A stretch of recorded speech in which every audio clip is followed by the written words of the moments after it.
Hi friends, வணக்கம். எல்லாரும் எப்படி இருக்கீங்க? இன்னைக்கு நம்ம கிச்சனில் வந்துட்டு ரெஸ்டாரண்ட் ஸ்டைலில் வந்துட்டு காலிஃப்ளவர் 65 தான் செய்ய போகிறோம். வாங்க எப்படி பண்ணுறது பார்க்கலாம்.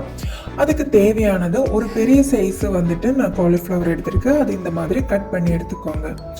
அதுக்கப்புறம் ஒரு பாத்திரத்தில் வந்துட்டு இந்த காலிஃப்ளவர் மாற்றிக்கலாம். அதில் தேவையான அளவுக்கு தண்ணி ஊற்றிக்கலாம். அதுக்கப்புறம் ஒரு அரை டீஸ்பூன் அளவுக்கு மஞ்சள்தூள், அப்புறம் தேவையான அளவுக்கு வந்துட்டு உப்பு சேர்த்துக்கோங்க. ஸ்டவ் பற்ற வச்சுட்டு இது வந்துட்டு 2 நிமிஷம் மட்டும் இது பாயில் பண்ணி எடுத்துக்கோங்க. ரொம்ப நேரம் பாயில் பண்ணக்கூடாது, அப்போ அதோட டேஸ்ட்டு மாறிடும். இந்த காலிஃப்ளவர் வந்து தண்ணியிலேருந்து ஸ்ட்ரெயின் பண்ணி மாற்றி வச்சுக்கலாம்.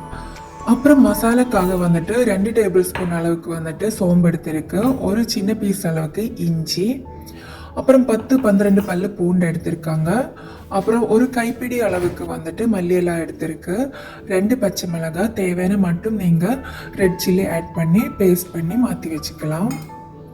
அதுக்கப்புறம் மாவுக்காக 1 கப் அளவுக்கு மைதா மாவு, 3/4 கப் அளவுக்கு வந்துட்டு கார்ன்ஃப்ளவர் எடுத்திருக்காங்க, அரை கப் அளவுக்கு வந்துட்டு அரிசி மாவு சேர்த்துருக்கு, அப்புறம் அரைச்சி வச்சிருக்கிற பேஸ்ட்டு கூட இதில் ஆட் பண்ணி கொடுத்துடுங்க. அப்புறம் இது கலருக்காக வந்துட்டு நான் ரெட் கலர் ஆட் பண்ணியிருக்கேன். உங்ககிட்ட கேசரி பவுடர் இருந்தால் கேசரி பவுடர் கூட ஆட் பண்ணி கொடுத்துக்கலாம். அப்புறம் ஒரு அரை டீஸ்பூன் அளவுக்கு வந்துட்டு பெருங்காயத்தூள், அரை டீஸ்பூன் அளவுக்கு வந்துட்டு பெப்பர், ஒரு லெமனோட ஜூஸ் நான் வந்துட்டு எடுத்திருக்கேன் இங்கே வந்துட்டு. அப்புறம் தேவையான மட்டும் கொஞ்சம் சால்ட் இதில் ஆட் பண்ணி விட்டுடுங்க. இது வந்துட்டு நல்லா மிக்ஸ் பண்ணி கொடுத்துக்கலாம். அதுக்கப்புறம் வேக வச்சிருக்கிற காலிஃப்ளவர் கூட இதில் ஆட் பண்ணிட்டு நல்லா மிக்ஸ் பண்ணி கொடுத்துடுங்க. அப்புறம் இதில் வந்துட்டு நான் வந்துட்டு ஒரு பெரிய சைஸு மொட்டையை வந்துட்டு உடச்சி ஊற்றிருக்காங்க. சின்ன சைஸாக இருந்தால் 2 எக்கு வந்துட்டு நீங்கள் எடுத்துக்கோங்க. அதுக்கப்புறம் இது நல்லா மிக்ஸ் பண்ணிவிட்டு 10-15 நிமிஷம் வந்துட்டு ஃப்ரிட்ஜில் வச்சுடுங்க. அப்புறம் இதில் வந்துட்டு ஒரு 2 டீஸ்பூன் அளவுக்கு வந்துட்டு டொமேட்டோ சாஸ் வந்துட்டு நான் இங்கே ஆட் பண்ணி கொடுத்துருக்குறோம்.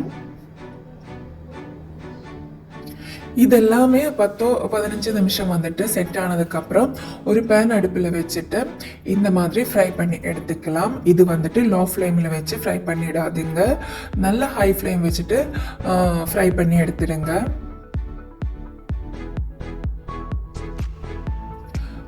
ஸோ சூப்பரான ரெஸ்டாரண்ட் ஸ்டைலில் வந்துட்டு 65 ரெடி ஆகிட்டு இருக்கு. கண்டிப்பாக நீங்கள் வீட்டில் ட்ரை பண்ணி பாருங்கள். நான் சொல்லியிருக்கிற அதே மெஷர்மெண்ட்டு நீங்கள் ஃபாலோ பண்ணுறதா இருந்தால் கண்டிப்பாக உங்களுக்கு வந்துட்டு ரெஸ்டாரண்ட் ஸ்டைலில் வந்துட்டு 65 கிடைக்கும்.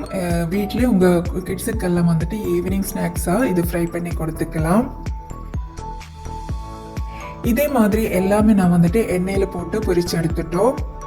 அதுக்கப்புறம் இது கார்னிஷுக்காக உங்களுக்கு கறிவேப்பிலை, பச்சை மிளகாய் எல்லாமே ஜஸ்ட் ஃப்ரை பண்ணிட்டு நம்ம இது மீதுவே கார்னிஷுக்காக போட்டு கொடுத்துக்கலாம். அதுக்கப்புறம் இது வந்துட்டு ஹாட்டாக வந்துட்டு சர்வ் பண்ணுங்க. ஹாட்டாக சாப்பிடும்போது தான் சூப்பராக இருக்கு. அப்போ உங்களுக்கு வீடியோ பிடிச்சிருந்தா சப்போர்ட் பண்ணுங்க. பாய், தேங்க்யூ ஸோ மச் ஆல்.